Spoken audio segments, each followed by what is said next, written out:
Maraming salamat po sa pagtangkilik ng ating video. Hinihikayat ko po kayong mag-like and subscribe para ma-update kayo sa susunod na nakabanata. Tara at umpisahan na natin. Sinundan ng tango ni Wagner ang kanyang mga sinasabi. Nang marinig iyon, dahan-dahang binuksan ni Gerald ang scroll. Totoo sa mga sinabi ni Wagner, ang scroll na ito ay nagsiwalat ng isang napakalinaw at makatotohanang larawan ng isang general. Ang general ay may hawak na mahabang espada at nakakatakot ang itsura niya. Kahit si Gerald ay natakot nang makita niya ang painting. Gayunpaman, hindi iyon ang nakakuha ng atensyon ni Gerald. Ang nakakuha ng interes niya ay ang katotohanan na kamukhang-kamukha ng deity sa Eternal Coffin ang general na ito, nangangahulugan na kamukha niya ang mga ito. At saka, ang espada sa kamay ng general ay ang Ligban. Ang mahabang espada na laging dala-dala ni Gerald. Siya yun, sigaw ni Gerald habang kumukurap. Kilala mo ba siya, sir? Ito ang dahilan kung bakit kita pinapunta dito. Ang pamilya ko ay naghihintay para sa isang taong kamukha ng nasa picture, at nandito ka na rin sa wakas. Hindi rin alam ni Gerald kung paano sasagutin yon. Hindi niya inasahan na makikita niya muli ang general pagkatapos niyang umalis sa disyerto. Hindi ito pwedeng maging coincidence. Sino ba talaga ang taong ito? At paano siya nagkaroon ng nakakahangang kakayahan? Paano pa niya nahulaan na pupunta dito si Gerald? Sino ang nagsabi sa'yo na hintayin ako?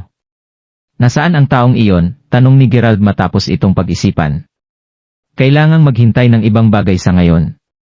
Kung tutuusin, hanggat nahanap niya ang misteryosong taong ito, mas madali niyang malulutas ang lahat ng iba pang misteryo. Nagulat siya nang makita niyang umiling lang si Wagner bago siya sumagot, hindi ako sigurado kung sino ang taong nagsabi sa amin na hintayin ka, sir. 800 years nang pinagpasapasahan ng aming pamilya na hintayin ang pagdating ng taong ito. Salamat sa halos perpektong calculation ni Master Ghost, natantiyan niya na malapit ko nang makita ang taong iyon. Kung ikaw ang taong hinihintay namin, ngayon ang pagtatapos ng aming 800 years mission. Sabik na sabik si Wagner, ngunit si Gerald ay naiwang nalilito habang bumubulong, 800 years. Sinasabi ba ni Wagner sa kanya na may isang taong mula 800 years ago na pinapahintay ang pamilyang Yarne sa pagdating ni Gerald? Dahil gusto niya pang malaman ito, sinabi ni Gerald kay Wagner na idetalye ang lahat ng nalalaman niya tungkol sa taong iyon. Nang marinig iyon, nagsimulang magpaliwanag si Wagner kung paano unang nakilala ng pamilya Yarne ang misteryosong tao.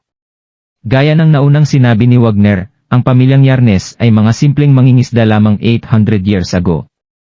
Gayunpaman, nagbago ang lahat ng mabangga ng isa sa kanyang mga ninuno ang isang matandang pulubi habang pauwi pagkatapos nilang mangisda isang gabi. Nang hingi ng pagkain sa ninuno ni Wagner ang pulubi. Napakabait ng kanyang ninuno kaya dinala niya pauwi ang matanda at binigyan siya ng isang engranding seafood feast. Nang busog na ang matandang pulubi, tumanggi siyang umalis.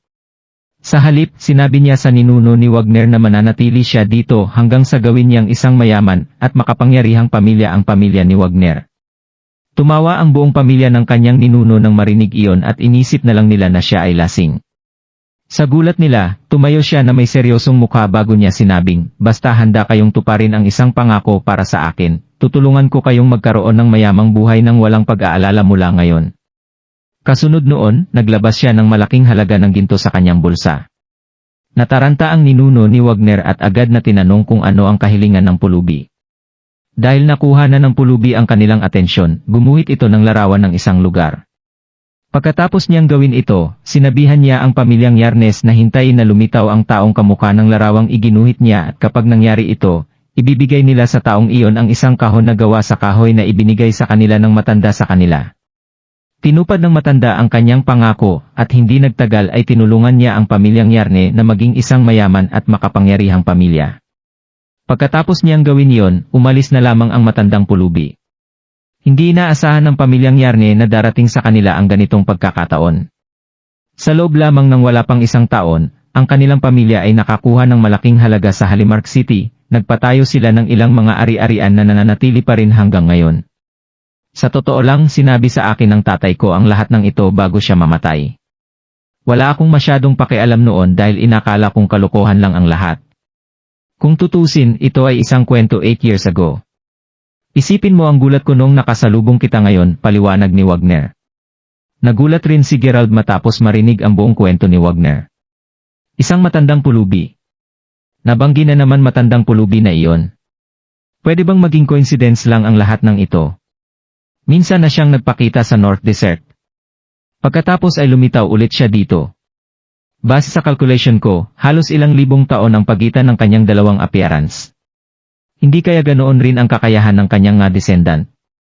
Oh! Hindi kaya, ang matandang ito ay isang tao lamang, bulong ni Gerald sa kanyang sarili habang medyo kinakabahan at natatakot. Tama lang naman na kilabutan siya. Kung tutuusin, kilala siya ng isang misteryoso at napakalakas na tao, at malamang na patuloy siyang binabantayan nito hanggang ngayon. Kahit sino ay mag-aalala kapag nalaman nilang may ganong tao. Oo nga pala, sinabi rin sa amin ng matandang pulubi na may mensahe siya para sayo, sabi ni Wagner habang nakatingin kay Gerald. Ano ito? May isang isinilang muli sa langit sa tabi ng pulang spider lily. Isang mapanlinlang na dragon ang lilitaw malapit sa duguan na daan. Pinag-isipang mabuti ni Gerald ang dalawang pangungusap na ito. May isang isinilang muli sa langit sa tabi ng pulang spider lily. At pagkatapos ay may ilang dragon na lilitaw malapit sa duguan na daan. Teka lang. Duguan na daan? Crawford? Sobrang namangha si Gerald sa realization na ito. Hindi talaga siya naniniwala noong una na may isang tao, may kakayahan na lumampas sa lahat ng mga limitasyon at magiging isang eksperto sa pag-travel ng pabalik-balik sa pagitan ng sinauna at modernong panahon. Gayunpaman, kahit na ayaw niyang maniwala sa posibilidad na ito, ang lahat ng nahanap niya ay nagpapahiwatig lamang na ang lahat ng ito ay totoo. Alam mo, naisip ng mga ninuno ko na kapag isinilang muli ang taong nasa painting na dadalhin niya ang apelido na Crawford. Totoo na kamukha mo ang taong nasa portrait, pero ang apelido mo ang kailangan kong malaman. Kung ito ay Crawford, ikaw na talaga ang hinihintay namin, sir, sabi ni Wagner habang nakatingin kay Gerald. Napakunot ang noo ni Gerald at tumango bago siya sumagot. Gerald Crawford ang buong pangalan ko. Tama ang hula ng mga ninuno. Diyos ko, ikaw talaga ang hinihintay namin. Totoo ang sinabi ng matandang pulubi, tuwang-tuwa na sinabi ni Wagner. Gayunpaman, naramdaman ni Gerald na lumalala ang stress niya habang tumatagal.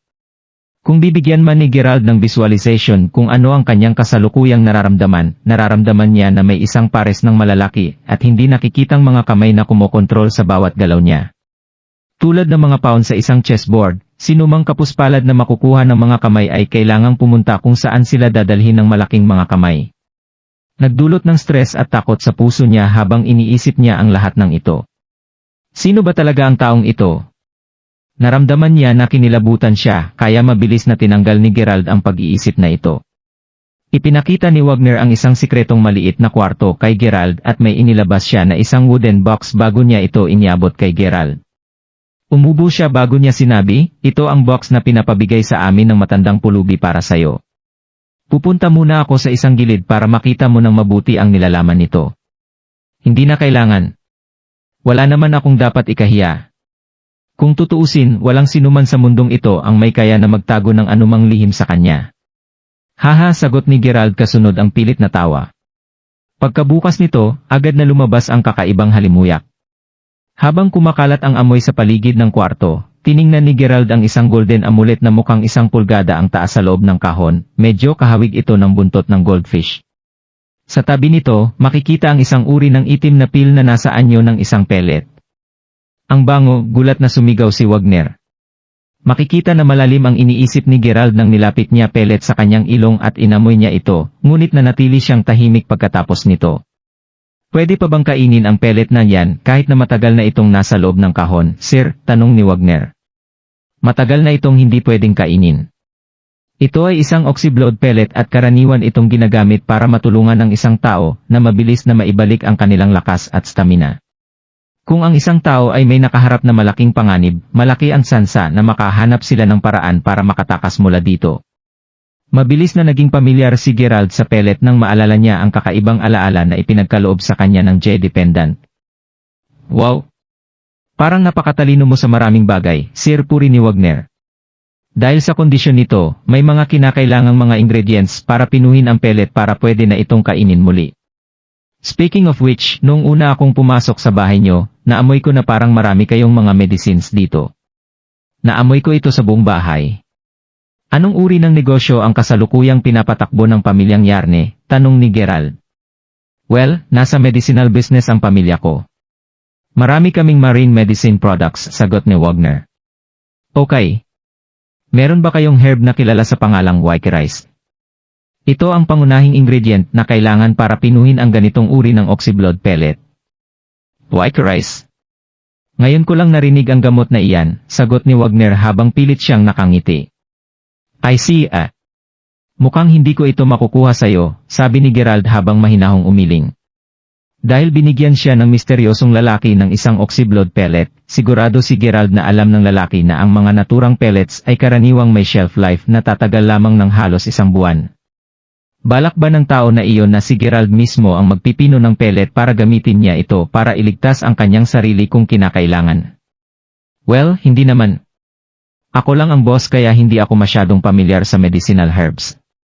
Regardless, may paraan para makuha mo ang herb na iyon. Pagkatapos mag-alinlangan ng ilang sandali, tumingin si Wagner kay Gerald bago niya sinabi, narinig mo na ba ang prestigious herb auction dati? Ang tinutukoy mo ba ay ang underground auction ng Enchanted Feast? Malumanay na tinanong ni Gerald. Tama. Ang auction ay tinuturing na isa sa mga major functions sa panahon ng Enchanted Feast. Makakahanap ang mga tao ng maraming mahalagang halamang gamot doon na ibinigay ng mga medicinal herb farmers at mga herb gatherers na kinuha ang mga halamang gamot mula sa mga bundok. Marami sa mga halamang gamot doon ay higit sa 100 taong gulang at hindi ito makikita sa normal na market. Ang mga kalahok ay binubuo ng mga mayayamang tao at mga negosyante na may koneksyon sa larangan na iyon, inimbitahan sila sa auction para magbid para sa mga halamang gamot. Alam nila ang baloy ng mga herbs kaya sa lugar na iyon sila mismo nagbabayad, paliwanag ni Wagner. Base sa paliwanag ni Wagner, ang naturang auction ay pagmamay-ari ng isang pribadong organisasyon at ito ay hindi isang public event. Kung nagustuhan mo ang mga ganitong video, huwag mong kalimutan mag-like and subscribe. Panoorin mo na rin ang mga naunang kabanata para lalong maubos ang oras mo.